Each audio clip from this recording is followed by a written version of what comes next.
Est-ce que l'école congolaise répond-elle aux besoins de la société? Est-ce que l'école permet à la nation de se développer? Les étudiants ou les diplômés qui sortent des universités sont-ils capables de construire la nation, d'apporter leur pierre de contribution à l'émergence et à l'avancement de la nation congolaise? Je parle donc de la République démocratique du Congo. Merci de nous faire confiance. C'est la question principale qui fera l'objet de cette séquence vidéo.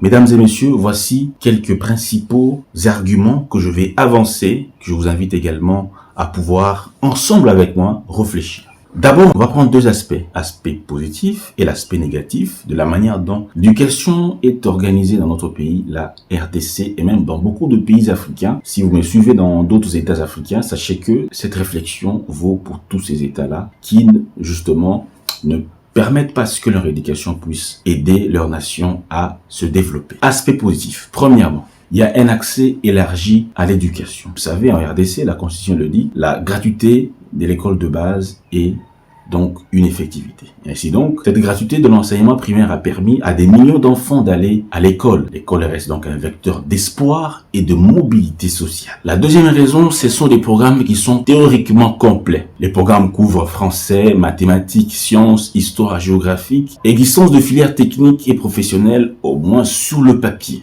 Parlons maintenant des faiblesses. Les grandes faiblesses majeures. Premièrement, il y a la déconnexion avec les besoins du pays. La RDC a besoin de techniciens, d'ingénieurs, d'agronomes, de médecins, d'entrepreneurs ainsi que d'informaticiens. Or, l'école congolaise forme surtout des diplômés théoriques, peu de profils pratiques et techniques, beaucoup de chômeurs diplômés. Ça, c'est la première raison, la première faiblesse. La seconde faiblesse, pas de travaux pratiques. Pas de laboratoire, peu de stages, pas de lien avec le marché du travail. Résultat, des diplômés sans compétences opérationnelles. Troisième raison, faible valorisation de l'enseignement technique. Les écoles techniques sont mal équipées, elles sont socialement dévalorisées. Les parents préfèrent les filières générales. Pourtant, ce sont elles qui devraient être soutenues. Notamment l'industrie, l'agriculture, les infrastructures, les mines transformées localement. Là, c'est une question importante parce que la République démocratique du Congo est un pays à vocation minière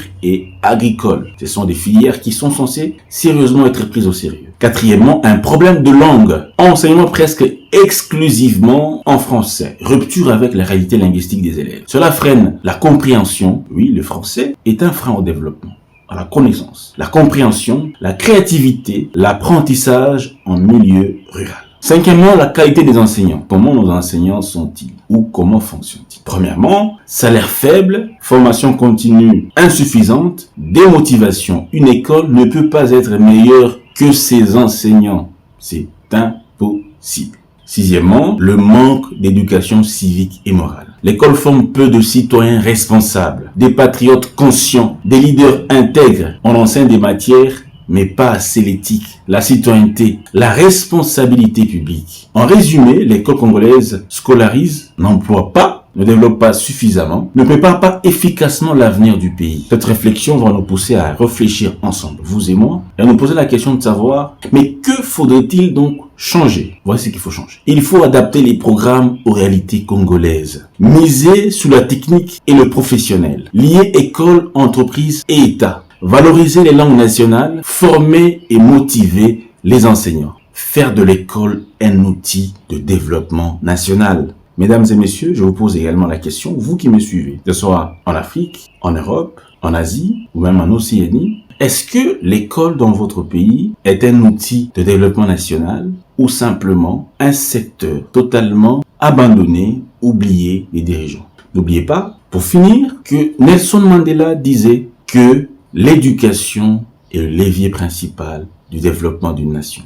On ne peut pas développer un pays, une nation, un secteur sans une éducation de qualité, efficiente et adaptée aux besoins sociaux de la nation. À très bientôt.